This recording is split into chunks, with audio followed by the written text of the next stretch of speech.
Halo guys, balik lagi. Di sini gue Farhan. Gue biasa bagiin tutorial NXN di channel YouTube gue. Hari ini gue pengen bahas yang ringan-ringan aja ya. Gue bakal bagiin 3 tips NXN untuk kalian.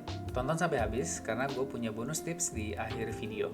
Tips yang pertama adalah loop. Di note loop ini kita mempunyai yang namanya batch size. Apa sih batch size itu? Jadi batch size itu the number of items to return with each call. Jadi ada berapa item yang akan dieksekusi ketika si loop over items ini dijalankan. Oke, jadi masalahnya gini. Biasanya penyedia API itu memberikan yang namanya rate limiter atau RPM ya. Ada request per menitnya. Jadi berapa request yang bisa kalian kirimkan setiap menitnya. Nah, biasanya setiap provider API itu berbeda-beda ya RPM-nya. Nah, kalau misalnya kita mempunyai data yang banyak ya, misalnya ada ribuan data, kemudian kita request terus-menerus mungkin ke API OpenAI atau ke Google Sheets ya.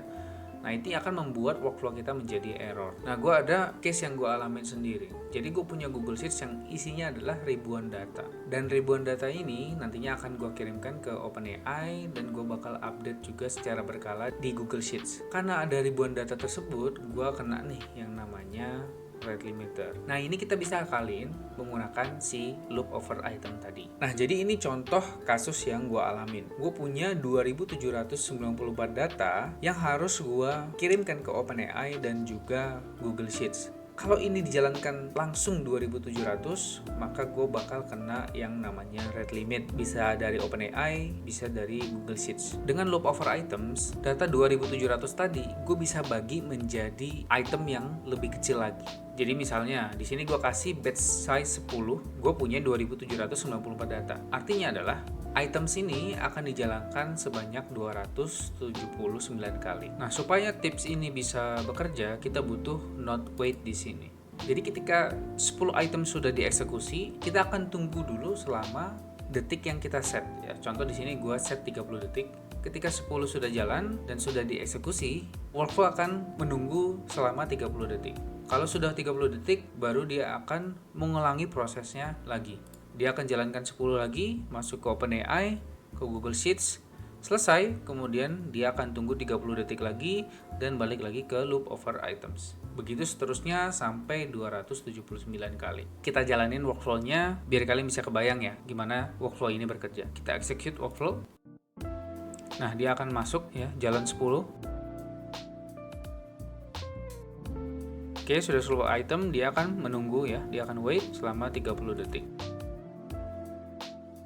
Oke, kalau udah, nanti dia akan balik lagi ke loop over items dan dia akan mengirimkan 10 item lagi, begitu seterusnya sampai 279 kali. Nah, buat kalian yang proses datanya banyak, tips ini bisa digunakan supaya workflow kalian nggak error ya. Oke, tips yang kedua adalah data pin. Nah, masih banyak dari user NXN yang belum tahu fitur data pin ini. Jadi fungsi data pin yaitu adalah untuk menyimpan data output kita. Contoh di sini gue punya Google Sheets. Nah, tanpa workflow ini jalan, gue masih punya data dari node si Google Sheets ini. Data masih tersimpan walaupun kita sudah melakukan refresh berkali-kali. Contoh, gue udah refresh dan datanya masih ada di sini. Caranya simple banget ya. Kalian tinggal pilih aja kalian pengen nyimpen di node yang mana, kemudian kalian klik pin di sini. Data kalian akan tetap tersimpan ya. Tapi jangan lupa untuk kalian klik save di sini. Nah, nanti kalau sudah mau kalian refresh bagaimanapun, datanya akan tetap tersimpan. Oke, jadi tips yang ketiga adalah error handling. Ketika kita bikin sebuah workflow NXN, kita nggak bisa berekspektasi bahwa workflow tersebut akan berjalan dengan baik terus-menerus. Akan ada masanya error itu akan datang dengan sendirinya. Kalau misalnya kalian sudah punya workflow yang live dan ada error di kemudian hari, kemudian kalian tidak tahu bahwa ada error, maka kalian tidak akan melakukan fixing. Nah, fungsinya dari error trigger ini adalah memberikan pemberitahuan kepada kita bahwa ada error di workflow tertentu. Nah, ini contoh studi kasus ya. Jadi gue bakal menangkap si errornya, kemudian gue bakal kirimkan ke email gue. Gue bakal kirimkan nama workflownya, message-nya apa, dan gue bakal kirimkan URL-nya. Nah, gimana caranya si error trigger ini bisa menangkap error dari workflow tertentu? Nah, teman-teman bisa pilih aja workflow yang teman-teman ingin kasih error workflow, kemudian teman-teman bisa ke titik 3 di sini, kemudian klik settings. Nah, di sini ada error workflow. Teman-teman bisa pilih aja. Kalau gua namanya error trigger, kemudian tinggal kita save. Oke, sekarang workflow ini sudah terpasang dengan error workflow. Nah, sekarang kita coba untuk tes ya. Gue bakal kirim misalnya hi. Oke, di sini gue nggak mendapatkan balasan ya dari si AI agentnya. Oke, sekarang kita lihat si error triggernya. Nah, dia udah berhasil nih dieksekusi dan juga sudah berhasil untuk dikirimkan emailnya. Nah, kalau kita cek, kita udah mendapatkan error message-nya ya melalui email bahwa ada error di subnode OpenAI chat model. Kalau kita lihat di workflow-nya, kita bisa lihat errornya apa dan kita bisa fixing nanti errornya supaya tidak muncul lagi. Oke, tips yang terakhir gue bakal ngasih tahu ke kalian gimana caranya kalian bisa mengakses ribuan templates dari NXN yang bisa kalian gunakan secara gratis. Teman-teman bisa ke nxn.io, kemudian kalian ke produk. Di sini ada templates.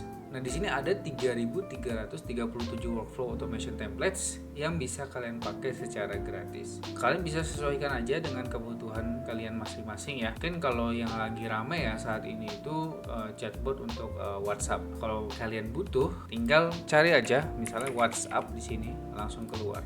Oke, ini ada beberapa workflow yang sudah dibuat oleh komunitas-komunitas NXN yang bisa kalian pakai. Contoh di sini ada WhatsApp ya untuk chatbot, untuk text, voice dan images ya. Bahkan ada PDF dengan RAG-nya. Nah, kalian bisa gunain ini secara gratis. Nah, jadi kalian nggak perlu lagi untuk ya mungkin beli template-template NXN di luar sana ya, karena di sini sudah tersedia secara gratis. Tapi kalau misalnya teman-teman punya custom workflow yang disesuaikan dengan keadaan teman-teman saat ini, teman-teman mungkin bisa nge-hire ya beberapa developer NXN di luar sana. Kayak gitu ya teman-teman ya.